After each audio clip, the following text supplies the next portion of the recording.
Halo semuanya, gue Mikael dan ini adalah Inbook X1 Pro.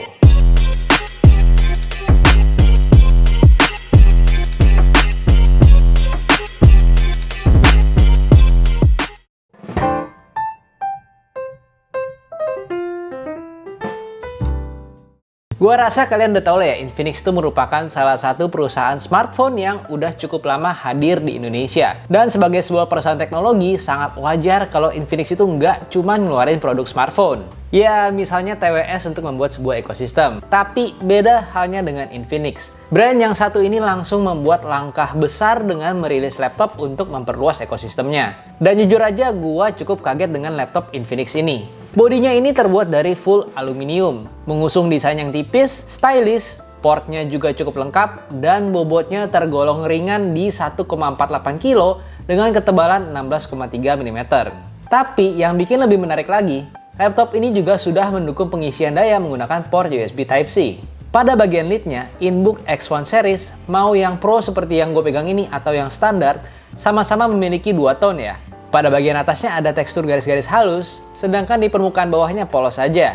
Ada juga logo kecil Infinix di bagian atas pojok. Dan untungnya tuh logonya tuh nggak besar ya, jadi nggak kelihatan lebay. Di bagian sebelah kirinya ada port DC-in, HDMI 1.4, USB 3.0, USB Type-C yang bisa digunakan untuk charging juga, USB Type-C lagi, serta switch on-off untuk webcam.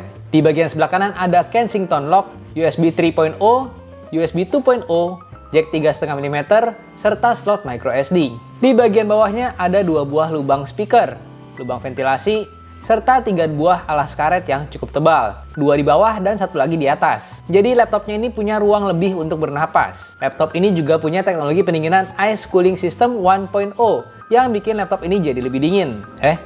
Tunggu. Kok ada port DC input?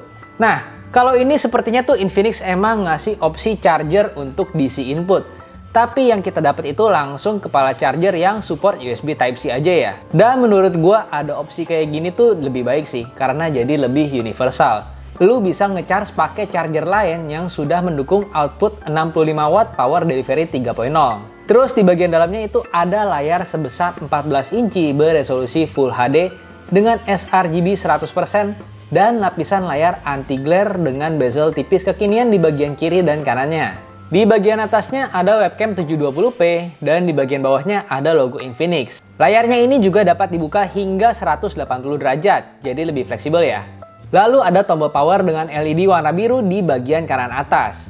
Trackpad yang cukup besar di bagian tengah bawah dan ada fingerprint scanner yang cukup responsif.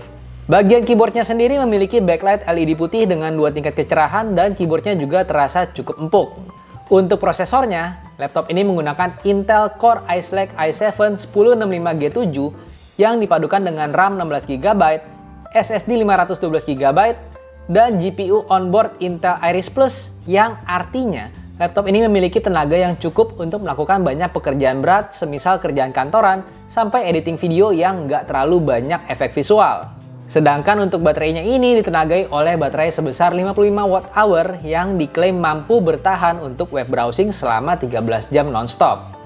Oke, masuk ke bagian performanya. Berikut benchmark dari laptop ini ya.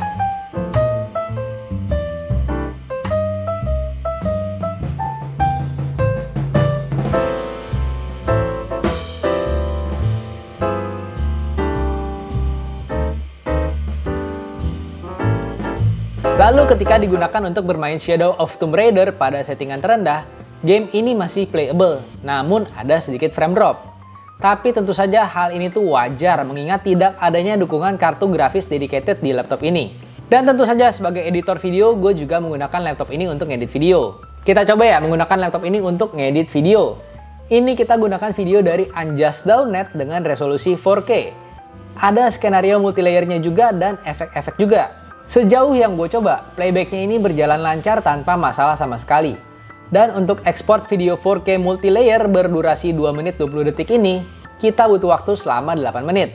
Lalu selama gue menggunakan laptop ini untuk ngedit ataupun bermain game, suhu tertinggi itu di sekitar area kiri atas. Tapi suhunya ini cenderung hangat dan nggak mengganggu tangan gue.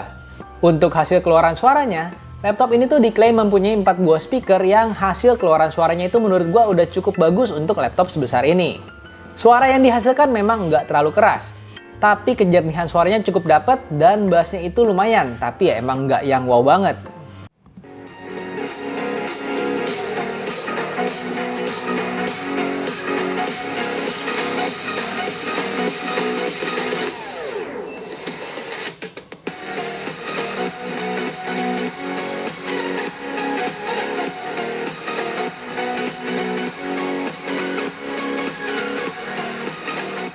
Dalam penggunaan gue bisa mendapatkan waktu selama 5,5 jam dari 100% ke 20% untuk nonton Netflix dengan suara full dan keterangan layar 50%.